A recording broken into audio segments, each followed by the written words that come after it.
નમસ્તે વિદ્યાર્થી મિત્રો, આજે આપણે ધોરણ 7 ના ચેપ્ટર નંબર 1 રાજપૂત યુગના શાસકો અને રાજ્યો વિશે આપણે જે ચેપ્ટર છે એ ચલાવતા હતા. અગાઉના વિડિયોમાં આપણે બધું જોઈ ગયા હતા કે ઉત્તર ભારત અને દક્ષિણ ભારતમાં છે કોનું રાજ્ય તો હર્ષવર્ધનનું છે ઉત્તર ભારતમાં, અને દક્ષિણ ભારતમાં છે પુલકેશી બીજાનું છે એક મેઇન રાજા તરીકે હતા. પરંતુ જ્યારે એ બંનેનું અવસાન થાય છે ત્યારબાદ છે બંને ભારત છે સ્વતંત્ર રાજ્યોમાં ડિવાઈડ થઈ જાય છે, અલગ અલગ વંશજો છે એનો ઉદ્ભવ થાય છે. એટલે ઉત્તર ભારતમાં છે એ કયા કયા રાજપૂત યુગના શાસકો થઈ ગયા એની વાત કરશું, કેમ કે હવે રાજપૂત યુગનો છે શરૂઆત થાય છે હર્ષવર્ધનના અવસાન બાદ. એટલે રાજપૂત યુગના કયા કયા શાસકો છે એમાં ઉત્તર ભારતના રાજ્યોમાં કયા કયા શાસકો થઈ ગયા, આપણે 7 જેટલા રાજ્યો લીધા, કોનોજનું ગઢવાલ રાજ્ય, બુંદેલખંડ વગેરે છે, આપણે પરમાર રાજ્ય છે, એ બધા વંશજો છે એ અગાઉના વિડીયોમાં જોઈ ગયા હતા કે નહીં. ત્યારબાદ આપણે એ વિડીયોમાં એ પણ જોઈ ગયા હતા કે આપણે વનરાજ ચાવડા વિશે પણ માહિતી મેળવી લીધી હતી. પરંતુ ફરીવાર આપણે કે ગુજરાતના રાજપૂત યુગના શાસકો છે, ઉત્તર ભારતમાં ગુજરાત પણ આવે છે, તો ગુજરાતના રાજપૂત યુગના શાસકો છે કયા થઈ ગયા અને એમાં કોણ મહત્વનું કોણ મેઇન હતું એની આ વિડીયોમાં છે આપણે વાત કરીશું. એટલે તમારે છે પેજ નંબર 2 માં છે લાસ્ટ વેલિડિટી પાઠ્યપુસ્તક હોય તો પાઠ્યપુસ્તક તમારે અવશ્ય મારી સાથે રાખવું એટલે ખબર પડશે કે હું શું કહું છું. તો પેજ નંબર 2 પર છે છેલ્લી બે લાઈનથી આપણે ફરીવાર શરૂઆત કરીએ કે ઉત્તર ભારતના રાજ્યો તો આપણે જોઈએ તો 7 રાજ્યો અને પૃથ્વીરાજ ચૌહાણ વગેરે વિશે યુદ્ધ સાથે તરાઈના મેદાન વગેરે યુદ્ધ વગેરે જોઈ ગયા હતા. આપણે 7 રાજ્યોના નામ લખ્યા હતા યાદ હોય તો. ત્યારબાદ હવે જોઈએ કે ગુજરાતમાં રાજપૂત યુગ આવી ગયો. બે હું કે હર્ષવર્ધન અને પુલકેશીનો અવસાન બાદ રાજપૂત યુગ છે એ અસ્તિત્વમાં આવે છે, અને રાજપૂત યુગમાં ઉત્તર ભારતના રાજપૂત યુગના આપણે શાસકો જોઈ ગયા ઉત્તર ભારતમાં કઈ કઈ જગ્યાએ બુંદેલખંડ વગેરે વગેરેમાં. પરંતુ ગુજરાતના રાજપૂત યુગના શાસકો છે કયા કયા છે હવે આ વિડીયોમાં જોઈશું. તો ફરીવાર લઈએ પેજ નંબર 2 માં લાસ્ટ વેલિડિટી જોઈએ કે ગુજરાતમાં શાસકોનું વિશેષ સ્થાન છે. ગુજરાતમાં પણ રાજપૂત યુગના શાસકો છે, રાજાઓ છે, એનું વિશેષ સ્થાન રહ્યું છે. ગુજરાતમાં પણ 8મી સદીના ગુર્જર પ્રત્યાયન રાજ્ય હતું ને 8મી સદીના મધ્યમાં ઈસવીસન આપણને ખબર છે કે 756 માં સરસ્વતીના નદીના કિનારે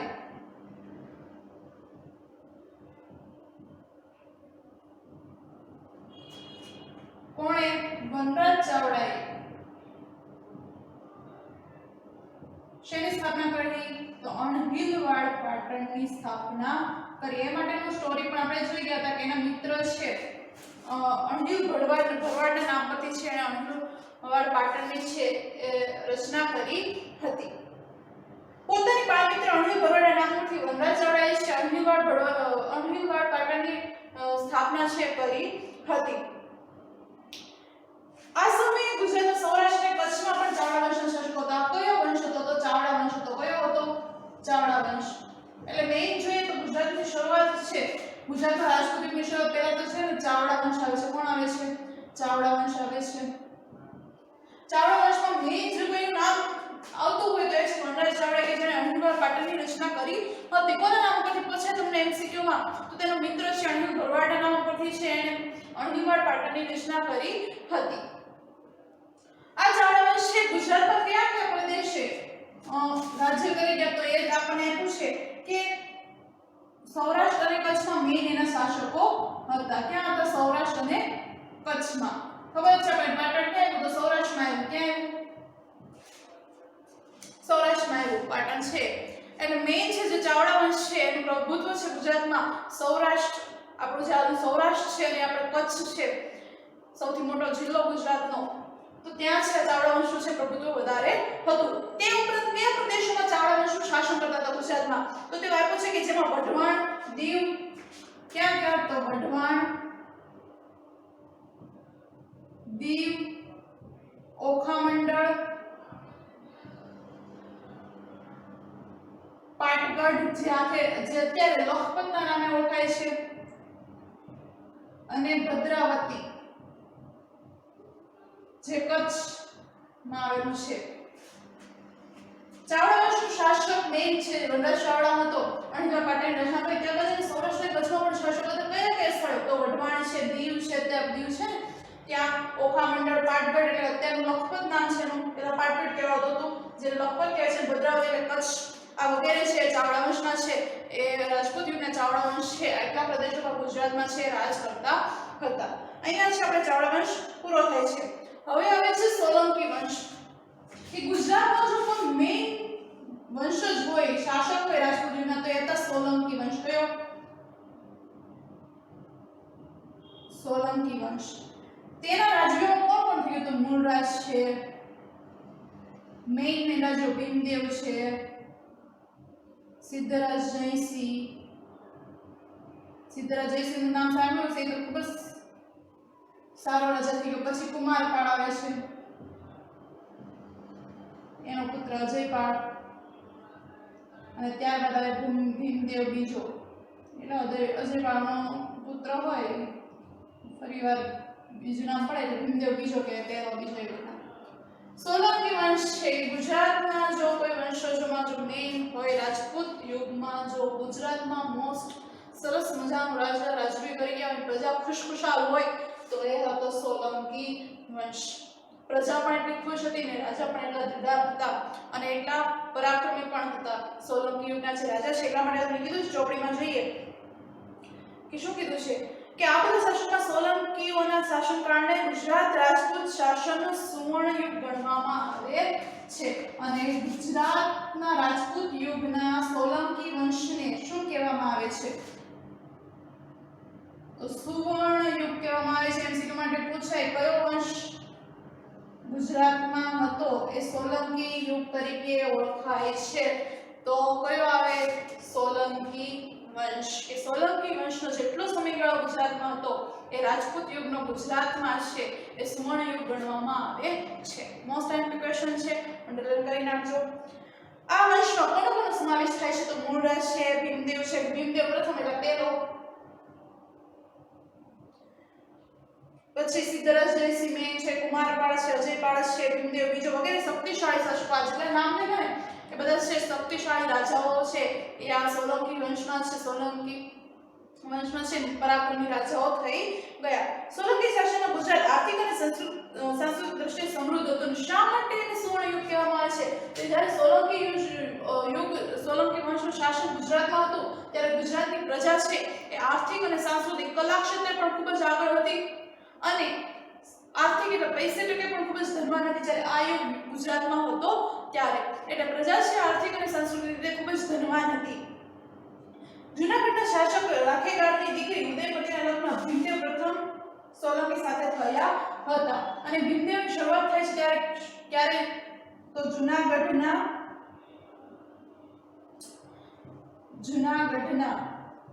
શાસક કોણ છે? રાખેગાળ ની પુત્રી નું નામ શું છે? રાણી ઉદયમતી. શું છે? રાણી ઉદયમતી છે.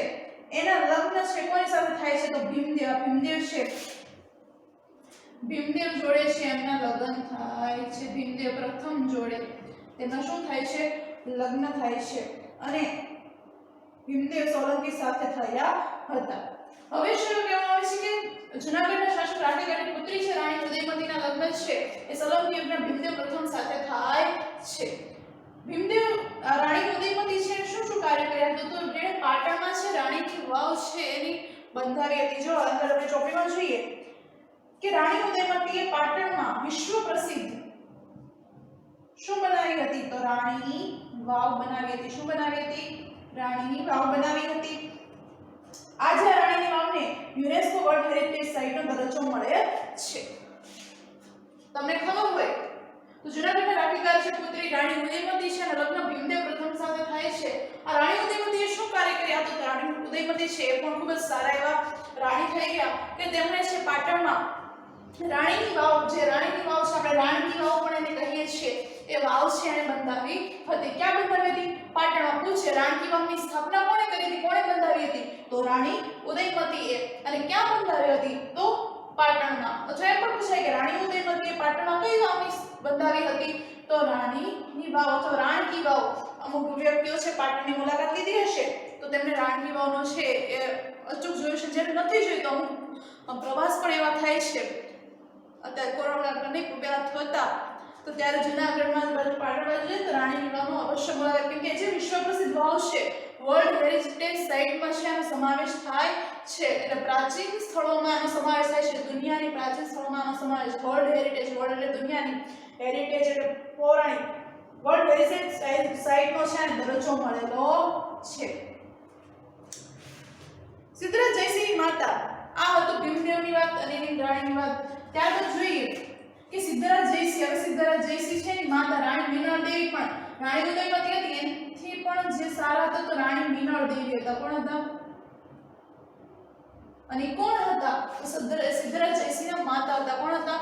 સિદ્ધરાજ જયસિંહના માતા હતા. કે સિદ્ધરાજ જયસિંહની માતા મીનળ દેવી અથવા તો મહિલાણ દેવી આદર્શ રાજમાતા હતા. આદર્શ રાજમાતા તરીકે થઈ ગયા. કોના માતા છે આ? તો સિદ્ધરાજ જયસિંહના. કોના છે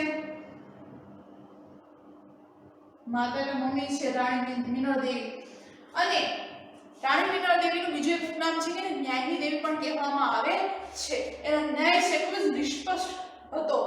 જ્યારે સિદ્ધરાજ જયસિંહનું જ્યારે શાસન હતું ત્યારે એની માતા છે, કોઈ પણ રાજા હોય ને ત્યારે એની માતાને રાજમાતા કહેવામાં આવે. અને રાજા ત્યારે કોઈ પણ મુશ્કેલીમાં ગમે એ નિર્ણય લેવામાં અસમંજસ ન હોય તો રાજમાતા છે એના નિર્ણયો છે એ લઈ શકતી હતી. તો એવા જેવા રાણી છે રાણી મીનળ દેવી હતા, તેને શું કર્યું હતું? તો તેમણે પ્રજાને ન્યાય આપવા માટે અનેક કામ કર્યા હતા અને એટલા માટે રાણી મીનળ દેવીને ન્યાયના દેવી પણ કહેવામાં આવે છે. તમને ઇતિહાસમાં ગમે ત્યારે મોટા થાવ ગમે ત્યારે એમ પૂછવામાં આવે કે ન્યાયના દેવી કોણ? ગુજરાતમાં ન્યાયના દેવી તરીકે કોનું નામ? સૌપ્રથમ જે પ્રસિદ્ધ નામ છે એ છે રાણી મીનળ દેવી. ન્યાયના દેવી તરીકે જ એમને બોલાવવામાં આવતા હતા અને એનું ઉદાહરણ છે એક ટૂંકી વાર્તામાં હું તમને કહીશ કે શા માટે એને ન્યાયના દેવી કહેવામાં આવતા હતા. કે એમને અનેક ન્યાયના કામ કર્યા હતા. ગરીબમાં ગરીબ પ્રજાને છે ન્યાય અપાવવા માટેના છે એમણે કામો કર્યા હતા. કોણ છે રાણી મીનળ દેવી? તો સિદ્ધરાજ જયસિંહની માતા છે. કોણ છે?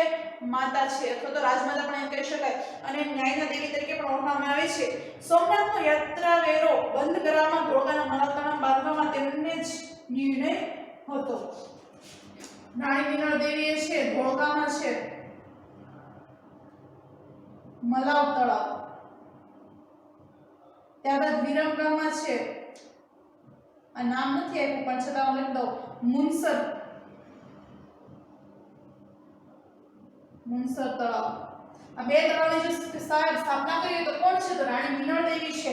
ત્યારબાદ તમે કીધું છે કે સોમનાથનો જે યાત્રા વેરો છે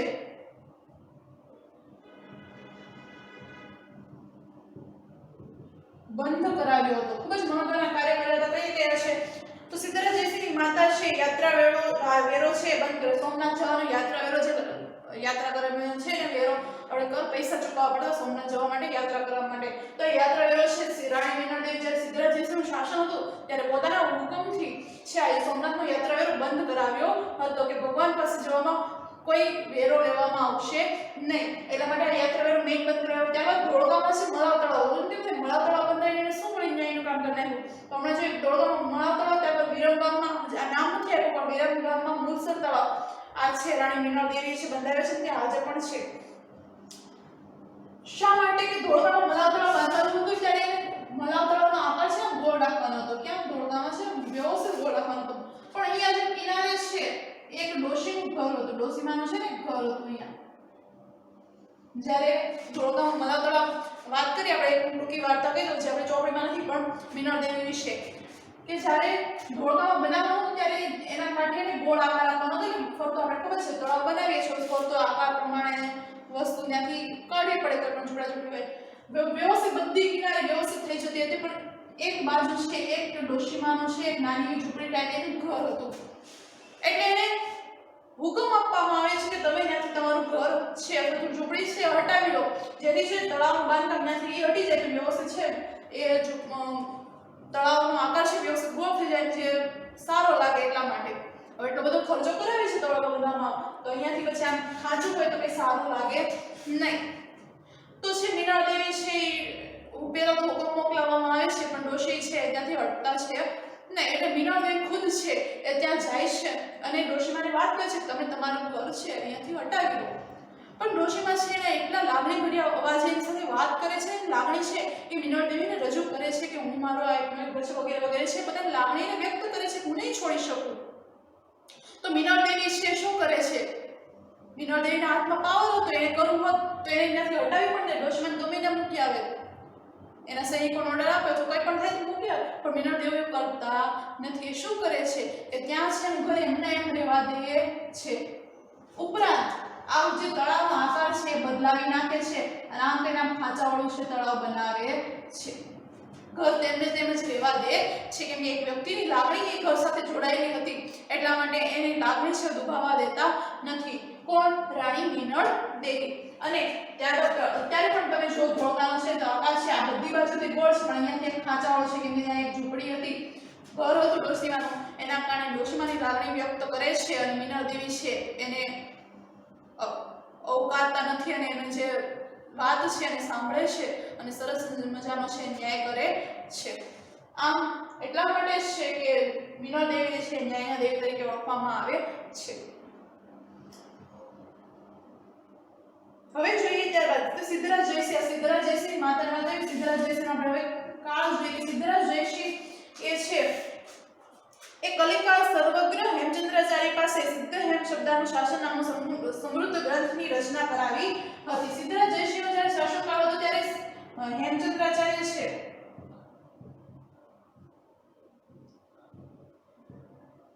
આપણે કેમ અશોકના સમયમાં ચાણક્ય રાજા હોય કે વિદ્વાન પંડિત જે હોય બધાના રાજામાં છે એવા પંડિતો એવા સિદ્ધરાજ જયસિંહના શાસનકાળ દરમિયાન જો ગ્રંથની વ્યવસ્થિત ગ્રંથ સારા લખી શકતો હોય તો એ હતો હેમચંદ્રાચાર્યજી, કે જેના ઘણા છે એ વાતો છે સિદ્ધરાજ જયસિંહ માનતો હતો.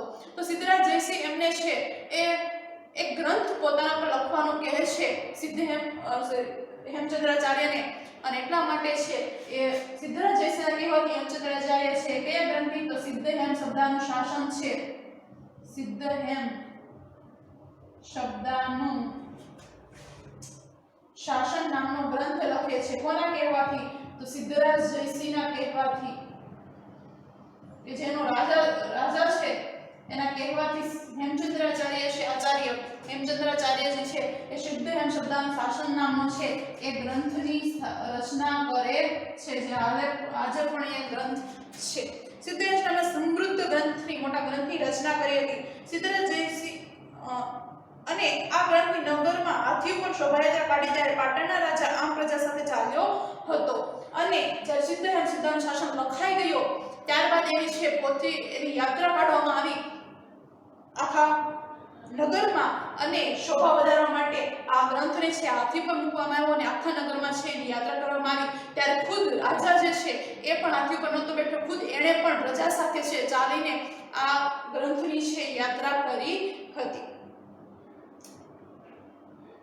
કુમારપાળ પણ પ્રજા કલ્યાણનો શાસક હતો. ત્યારબાદ આવે છે અહીંયા સિદ્ધરાજ જયસિંહના કહેવાથી છે હેમચંદ્રાચાર્ય. યાદ રાખજો કે સિદ્ધરાજ જયસિંહના પ્રેરણાથી સ્ત્રોત તો કહેવાથી હેમચંદ્રાચાર્ય કયા ગ્રંથની રચના કરી હતી? તો સિદ્ધહેમ શબ્દાનું શાસન, કે જે આખા નગરમાં છે હાથી ઉપર એની યાત્રા પદયાત્રા કાઢવામાં આવી હતી. અને ત્યારે યાત્રા દરમિયાન પોતે જે રાજા છે એ પણ પ્રજાની સાથે છે નીચે ચાલીને નગરની યાત્રા કરી હતી. હવે આવે છે કુમારપાળ. કોણ આવે છે?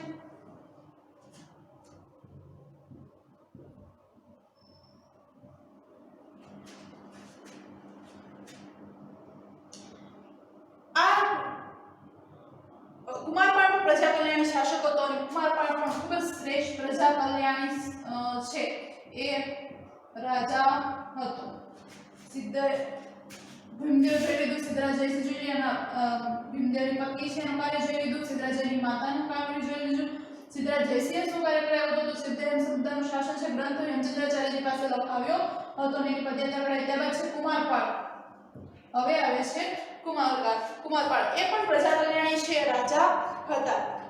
અને આચાર્ય હેમચંદ્રાચાર્યનો તેના પર ઘણો પ્રભાવ હતો. અને જ્યારે હેમચંદ્રાચાર્ય સિદ્ધરાજ જયસિંહનો પુત્ર કુમારપાળ છે એ શાસન પર આવે છે ત્યારે હેમચંદ્રાચાર્યનો પણ આમના પર ખૂબ જ પ્રભાવ હતો.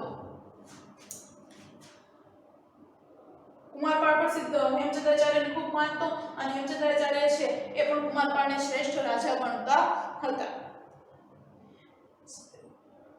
તેમની પ્રેરણાથી રાજા કુમારપાળે રાજ્યની જુગારની રમત, પશુવધ ઉપર પ્રતિબંધ મૂકતો અને અહિંસાના પાલન માટે કડક આજ્ઞાઓ કરી હતી. કુમારપાળે કયા કયા કાર્ય કરાવ્યા હતા?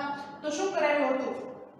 તો પ્રેરણાથી કે હેમચંદ્રાચાર્યની શિક્ષા એના પ્રભાવથી એની સાથે રહીને જ્યારે કુમારપાળ રાજા થયા ત્યારે એણે કયું કામ કર્યું? તો જુગારની રમત છે, જુગારની રમત બંધ કરાવી રાજ્યમાં.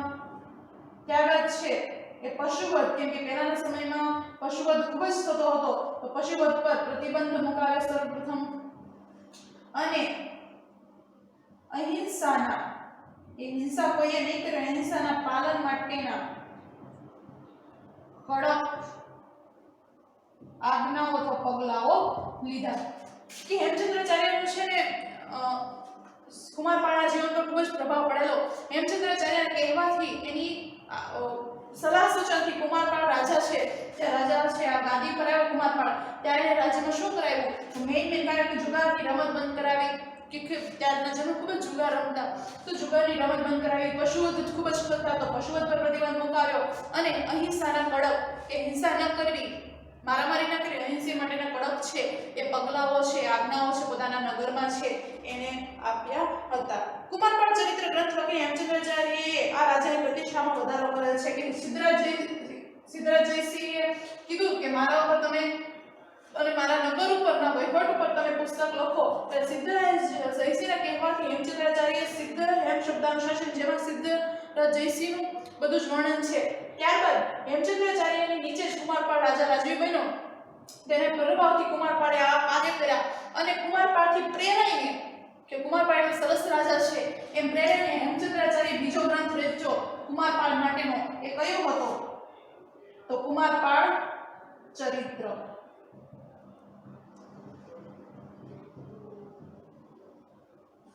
કુમારપાળ ચરિત્ર છે એની રચના કરે છે. કુમારપાળનું આખું જીવન ચરિત્ર છે, એ કેવો રાજા થઈ ગયો એ બધી જ વાત છે હેમચંદ્રાચાર્ય છે પોતાના ગ્રંથમાં લખે છે. આમ હેમચંદ્રાચાર્ય બે ગ્રંથ લખ્યા, સિદ્ધરાજ જયસિંહ માટે સિદ્ધ એમ શબ્દાનુશાસન અને કુમારપાળના કાર્યોથી પ્રેરાઈને, કાર્ય જે કરે છે એનાથી પ્રેરાઈને હેમચંદ્રાચાર્ય છે કુમારપાળ ચરિત્ર નામનો ગ્રંથ લખ્યો. અને ઉદ્દેશ્ય શું હતા? કે રાજાની જે પ્રતિષ્ઠા છે એમાં વધારો થાય. કુમારપાળ બાદ હવે આવે છે, કોણ આવે છે? કુમારપાળ બાદ હવે આવે છે અજયપાળ. કોણ આવે છે? એમનો પુત્ર અજયપાળ આવે છે.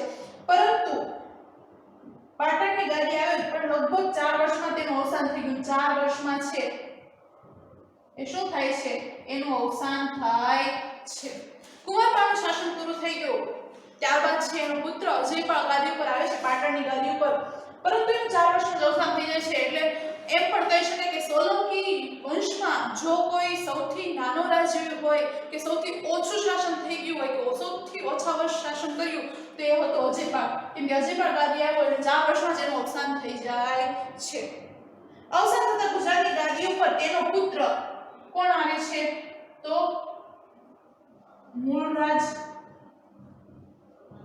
મૂળરાજ બીજો આવે છે. ઈસવીસન 1178 ની આસપાસ શિહાબુદ્દીન ઘોરીએ ગુજરાત પર આક્રમણ કર્યું ત્યારે મૂળરાજ બીજાએ નાની ઉંમરે તેનો સામનો કરી તેને હરાવ્યો હતો. આ લડાઈમાં નાડોના ચાકમા રાજા કેલ્હાણી તથા એના ભાઈ કીર્તિપાલે તેની મદદ કરી હતી. કે ઈસવીસન અને જ્યારે મૂળરાજ બીજો છે ગાદી પર આવે છે ત્યારે ઈસવીસન 1178 ની આસપાસ શિહાબુદ્દીન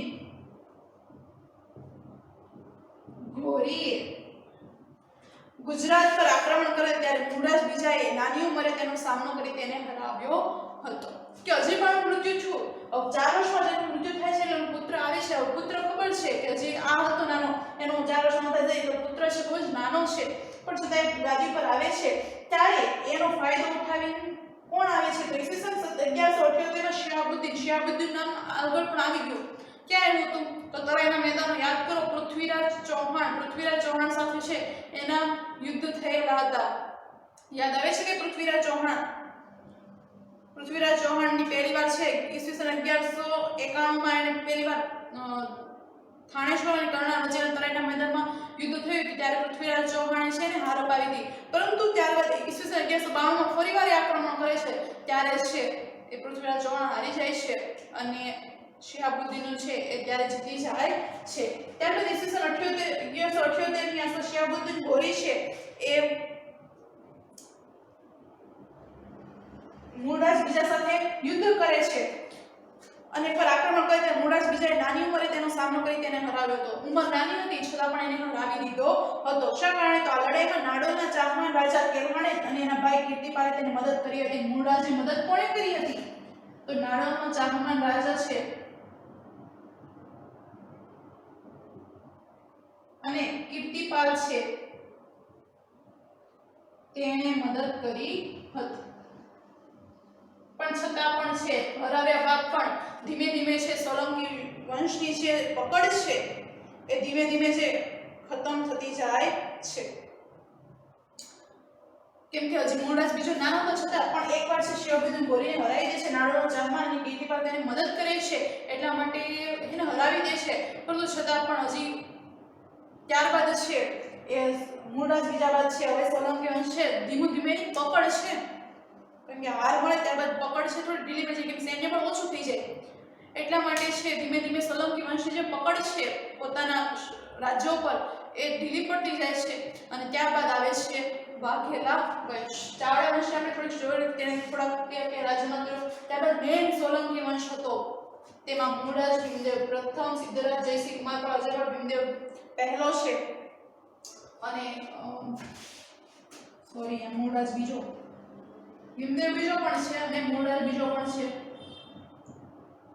આ બધા મેઇન જે શાસકો છે એમાં રાણી ઉદયમતી, રાણી મિનળદેવીની પણ વાત આવી ગઈ. ત્યારબાદ હેમચંદ્રાચાર્ય લખેલા બે ગ્રંથોની પણ વાત આવી ગઈ કે સિદ્ધરાજ જયસિંહ માટે સિદ્ધરાજ શાસન, કુમારપાળ માટે કુમારપાળ કયા કાર્ય કર્યા હતા? જુગારની રમત બંધ કરાવી, પશુઓ પર પ્રતિબંધ, અહિંસા અને કડક છે એ નિયમો કરાયા. પુત્ર અજયપાળ આવે છે અને ખૂબ જ ટૂંકું શાસન કર્યું 4 વર્ષનું. અને ત્યારબાદ મૂળરાજ બીજો છે શાસન પર આવે છે ત્યારે છે એનો ફાયદો ઉઠાવી, નાની ઉંમરનો છે એવો ફાયદો ઉઠાવી ઈસવીસન 1178 માં શિહાબુદ્દીન ઘોરી છે એ એના પર ચઢાઈ કરે છે, પરંતુ બીજો આ નાનો છે એટલા માટે એની મદદ માટે છે નાડોનો ચાહમાન રાજા છે અને કીર્તિપાલ છે એની મદદે આવે છે એટલા માટે છે એ શિહાબુદ્દીન ઘોરીને હરાવી દે છે. પણ છતાં પણ છે આગળ જતા છે સોલંકી વંશની જે પકડ છે ઢીલી થતી જાય છે અને ત્યારબાદ સોલંકી વંશ છે એ વાઘેલા વંશમાં પરિવર્તિત થાય છે. વાઘેલા વંશનો જે કેમ કે વાઘેલા વંશના સરદારો સોલંકી વંશના જે સરદારો હોય સાથીદારો એ વાઘેલા વંશ હતા, એને રાજ્યો આપેલા હતા અને ત્યારબાદ છે વાઘેલા વંશનો છે ઉદય થાય છે ગુજરાતમાં અને એ શક્તિમાન બને છે. ત્યારબાદ એનો પણ અંત આવે છે સમયે અને દિલ્હી સલ્તનત એના પર આવી જાય છે વગેરે છે બાબતોએ આગળના વિડીયોમાં જોયું. આ વિડીયોમાં આપણે જોયું કે ગુજરાતના રાજપૂત શાસકોમાં ચાવડા વંશ અને ત્યારબાદ સોલંકી વંશ છે આપણે પૂર્ણ રીતે જોઈ ગયા છે. હવે આવશે આગળ વાઘેલા વંશ. પેજ નંબર હવે આપણે આવશું 4, 2 અને 3 પેજ નંબર છે એ અત્યારે પૂર્ણ થાય છે. એટલું છે વ્યવસ્થિત તમારે સમજી લેવાનું છે. અસ્તુ.